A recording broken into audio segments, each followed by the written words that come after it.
Haleluya, puji Tuhan. Selamat pagi Bapak Ibu Saudara-saudara yang kasih Tuhan. Oleh karena kebaikan Tuhan dan kemurahan Tuhan, kita masih diberikan kesempatan untuk menikmati berkat Tuhan.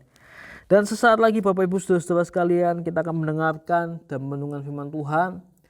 Marilah kita siapkan hati kita untuk ditaburi dengan kebenaran firman Tuhan.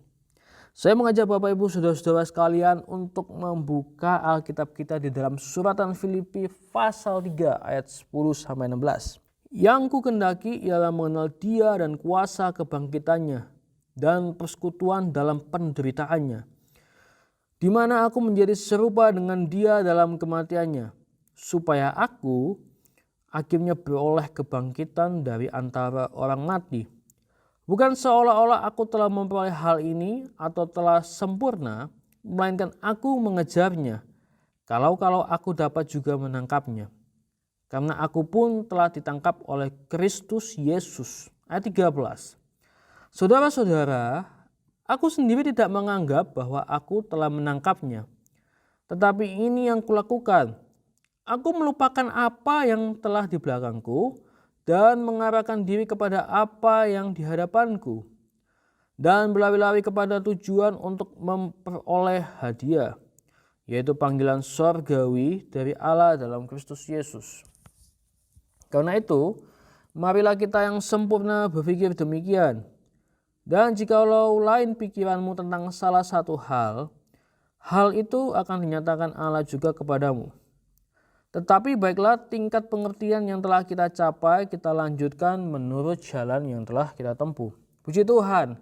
Bapak Ibu saudara-saudara yang kasih Tuhan, di dalam perjalanan hidup ini kita pastinya memiliki sasaran, tujuan, visi misi yang hendak kita capai.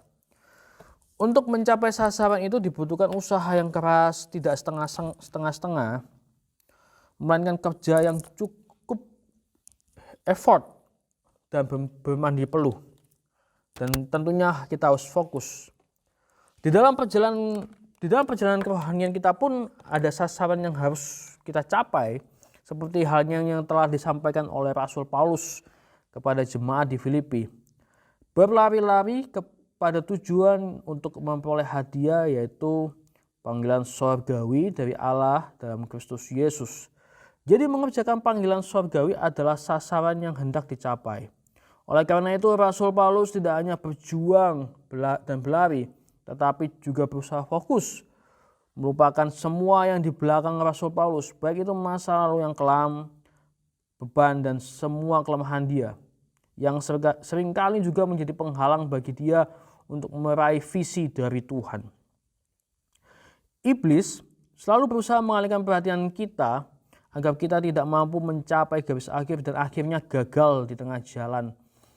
Seringkali penghalang itu tidak datang dari luar, namun muncul dari dalam. Seperti yang terjadi di dalam kisah Yusuf.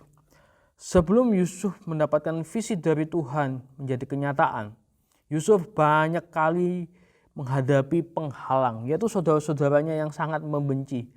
Bahkan saudara-saudara Yusuf melemparkan Yusuf ke dalam sumur dan lalu menjualnya kepada saudagar sebagai budak belian, seharga 20 sikal perak.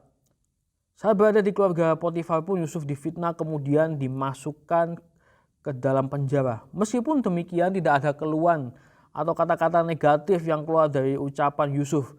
Apapun keadaan yang dialami Yusuf, dia tetap fokus kepada sasaran dan mimpi yang Allah berikan. Dia tetap berpegang pada janji Tuhan. Dan tidak ada seorang pun yang menggagalkan rencana Tuhan dalam hidupnya. Firman Tuhan mengatakan berlari-lari kepada tujuan, bukan berjalan santai atau bermalas-malasan. Ada harga yang harus kita bayar untuk mewujudkan visi misi yang Tuhan sampaikan ataupun keinginan kita. Bapak Ibu saudara-saudara yang kasih Tuhan, kita harus berani meninggalkan semua dosa dan terus berlomba dengan tekun. Saya tutup dengan satu kesimpulan Bapak Ibu Saudara sekalian. Marilah kita fokus Bapak Ibu Saudara yang kasih Tuhan dan bekerja keras, tidak berjalan santai untuk kita meraih apa menjadi kerinduan kita. Terlebih lagi visi dan misi yang Tuhan berikan kepada kita. Mari kita berdoa. Tuhan, kami mengucap syukur untuk pagi hari yang indah ini Tuhan. Tuhan ajar kami selalu fokus Tuhan dan berlari Tuhan untuk kami bisa meraih apa yang menjadi visi misi yang Engkau berikan buat kami. Terima kasih Tuhan, terima kasih. Kami serahkan doa dalam tangan-Mu hanya di dalam nama Tuhan Yesus Kristus. Haleluya. Amin. Tak kusangka sejak dulu Kau menunggu hidupku di altar-Mu.